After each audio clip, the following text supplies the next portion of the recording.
मी बाळूमामांच्या दरबारामध्ये बसलाय. बाळूमामांनी सुद्धा काही प्रतिज्ञा केल्या होत्या. बाळूमामांनी जाताना सांगितलं, जो मला हाय म्हणाल ना तेव्हा मी कधी त्याच्यासाठी मी कधी बी आहे, आणि जो मला नाही म्हणाल ना त्याच्यासाठी मी कवाच नाही. जो मला हाय म्हणाल त्यासाठी मी कधी बी आहे, जो मला नाही म्हणाल त्यासाठी मी कधीच नाही. जो मला हाय म्हणाल ना त्याच्या टाचखाली उभा आहे, पण जो मला नाही म्हणाल ना त्यासाठी मी कधीच नाही. मामा आधीच जाताना सांगून गेले. मग बाळूमामांचा एक निस्सिम भक्त होता, असाच होता. त्याचं नाव राजाराम शिंत्रे. मामांचा भक्त होता राजाराम शिंत्रे. आणि त्या राजाराम शिंत्रेने मामांची भक्ती करायचा. आणि एके दिवशी असे शेतामध्ये चालला होता, आणि शेतामध्ये जात असताना तो आपल्या धर्मपत्नीला सांगतो, मी पुढे शेतामध्ये जातो, तू पाठीमागून ये. तर मी पुढे शेतामध्ये चाललोय, तू पाठीमागून ये. असं सांगितल्याच्या नंतर ती पत्नी म्हणते, हो बरं चालेल. तो पुढे चालत जातो. पण आता ते जुन्या काळात होतं ना, जुन्या काळातली माणसं जी आहेत ना ते खूप प्रेमळ स्वभावाचे होते. कोण भेटलं त्याला बोलत जायचे. मग हा चालत चालत जाताना तो एकटाच रस्त्याने चालत चालला होता. आणि जात असताना बरोबर तो पुढे गेला की त्याला एक माणूस दिसला. आता लांबच होता तो. लांब असताना त्यांनी कोण आहे म्हणून पाहण्यासाठी तिथपर्यंत गेला. आणि तिथे गेल्याच्या नंतर त्यांनी पाहिलं तर ते एक भूत होतं, पिशाच्य होतं. पण त्या भूताने त्या राजाराम शिंत्रेला खाली लोवाय चालू केलं. जसा लोवायचा, उचलायचा, आपटायचा, लोवायचा. मग तो वाचवा वाचवा म्हणून ओरडू लागला. बराच वेळ झाला, पण तिथं वाचवण्याकरता रानामध्ये तिथं कोणच नव्हतं. मग कोण नसताना त्यांनी पत्नीला सांगितलं होतं पाठीमागून ये. त्याची पत्नी पाठीमागून येत होती. आणि येत असताना ज्यावेळेस तिला तो आवाज वाचवा वाचवा म्हणलेला जो आवाज होता तो तिच्या कानावर पडतो. ती म्हणते, बाबा कोण ओरडतंय, आपले पती पुढे गेले ते तर नाहीत ना. म्हणून ती पाहण्यासाठी तिथपर्यंत जाते. आणि तिथं गेल्याच्या नंतर तिला दिसतं, बाबा आपले पती तर जमिनीवरती पडले. ती उचलतात, आपटतात, लोळतात. मग ती तिथं गेल्याच्या नंतर ते जे उचलणं आपटणं ते होतं ते बंद झालं. आणि बंद झाल्याबरोबर तिने पाहिलं तर त्या राजाराम शिंत्रेच्या अंगावरती भरपूर जखमा झाल्या होत्या. आणि जखमा झाल्या होत्या. तिनं त्या पत्नीने त्या राजाराम शिंत्रेला घेतला आणि घरी आले. घरी आल्याच्या नंतर त्याने एका वैद्याला बोलवलं. आणि ज्या वेळेस वैद्याला बोलवलं ना, वैद्य आला. त्या वैद्याने जी जखमा झाल्या होत्या ना त्या जखमावरती तर मलमपट्टी केली, त्याच्यावर औषध लावलं. पण ते करून झाल्याच्या नंतर त्याच्या लक्षात आलं की बाबा नाही, राजाराम शिंत्रे आहे ना ह्याची मान वाकडी झाली. बघा, जखमाला मलमपट्टी केली, मानाला करायचं काय.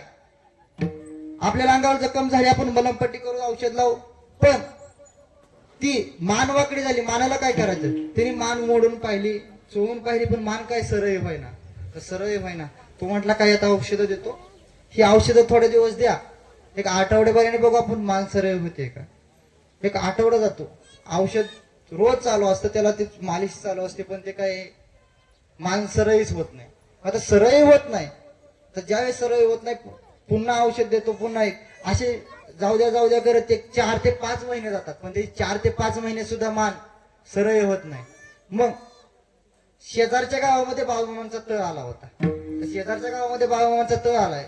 मग ते म्हणले, बाबानो, म्हणतात जणू त्यांच्या पायामध्ये जोडे आहे, म्हणतात जणू त्यांच्या कपाळाला भंडार आहे, म्हणतात जणू त्यांच्या डोक्याला फेटा आहे, म्हणतात जणू त्यांच्या खांद्यावर घोंगडे. आपण त्यांच्यापाशी जाऊन तरी पाहू की बाबानो, म्हणतात बाबा तो बाळूमामा आहे ना बऱ्याच आजारावरती बऱ्याच लोकांची मदत केली. मग असं म्हटल्याच्या नंतर तो, त्याची पत्नी आणि गावातले काही लोक त्या राजाराम शिंत्रेला मामांपाशी घेऊन जातात. तर मामांपाशी घेऊन गेले ना, ज्यावेळेस मामांपाशी घेऊन जातात त्यावेळेस मामांपाशी घेऊन गेल्याबरोबर मामा त्याला आपल्या वटव्यातला भंडारा काढतात आणि त्या भंडारा त्याच्या कपाळाला लावतात. आणि तोच भंडारा, तीच मूठ, ती कपाळाला लावल्याबरोबर तीच मूठ भंडाऱ्याची त्याच्या मानवनं फिरवतात. ज्यावेळेस त्याच्या मानव ती मूठ फिरवतात ना, त्यावेळेस त्याची भंडाऱ्याच्या मोठ्याने फक्त त्याची मान वाकडी होती ना, ती सरळी होती. आणि ज्यावेळेस सरळी झाली ना, त्यावेळेस त्या राजाराम शिंत्रेला बाळूमामाच्या भंडाऱ्याची ताकद कळाली. त्या राजाराम शिंत्रेला त्या बाळूमामाच्या भंडाऱ्याची ताकद कळाली. आणि ज्यावेळेस त्या राजाराम शिंत्रेला भंडाऱ्याची ताकद कळाली, तो मामांच्या पाया पडला आणि मामांना म्हटला, मामा मला या ठिकाणी सेवा करण्याची संधी द्या. बरं, आता पूर्वीचा काळ होता आणि पूर्वीच्या काळामध्ये मामांच्या तळावरचे नेम पण वेगळेच होते. मामांच्या तळावर पूर्वीच्या काळामध्ये काही मेंढपाळांच्या पत्नी पण राहत होत्या.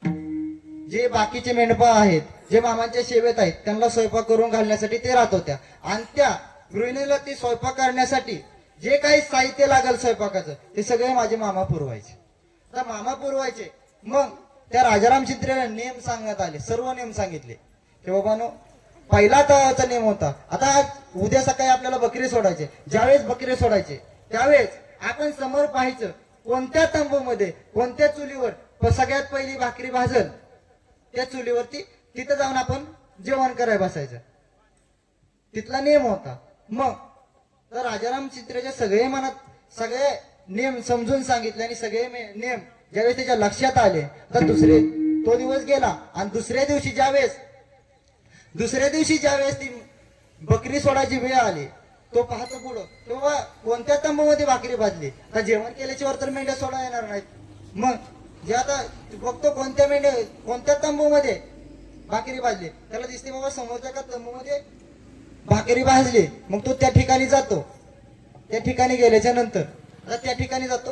ती गृहिणी तिच्या नवऱ्यालाही ताट करते आणि त्या राजबालाही ताट करते. आणि त्याला ताट केल्याच्या नंतर ती त्यामध्ये दूध वत्ते कण्या टाकते. आणि त्या कण्याबरोबर तिचा नवरा होता ना, त्या नवऱ्याच्या ताटामध्ये एक मुठभर साखर टाकते. काय करते? मुठभर साखर टाकते. पण या राजाराम शिंदे ताटामध्ये साखर नाही टाकत.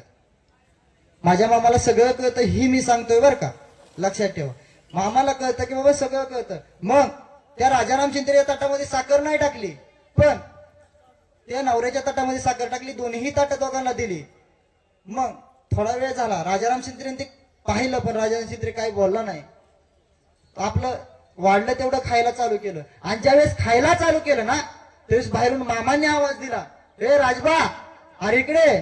तो राजबा धावत गेला. काय मामा? ते ताट हातामध्ये घेऊन गेलता. काय मामा, काय काम आहे का? नाही रे, हे बस. जवळ बसवलं. आपल्या शेजारचा जो साखरेचा डबा होता ना, त्यातून एक मुठभर साखर काढली आणि त्या राजबाच्या ताटात टाकली. त्यावेळेस तो राजबा म्हणू लागला, मामा मी तुम्हाला काय म्हणलो बी नाही हो. काय राजबा, मी तुम्हाला काय म्हणलो बी नाही, पण तुम्हाला कसं कळालं? मग त्यावेळेस मामा सांगतात, अरे बाबा, अरे हे जग दुनिया चालली ना, ती कुणाच्या ह्यानी चालली? कारण मी चालवतोय, माझ्या ह्यानी चालली रे. वृक्षाची हे पान हाले ज्याची सत्ता, म्हणजे कुणाची? अरे सगळं चाललंय नाही, हे माझ्या सत्तेमुळे चाललंय. तुझी या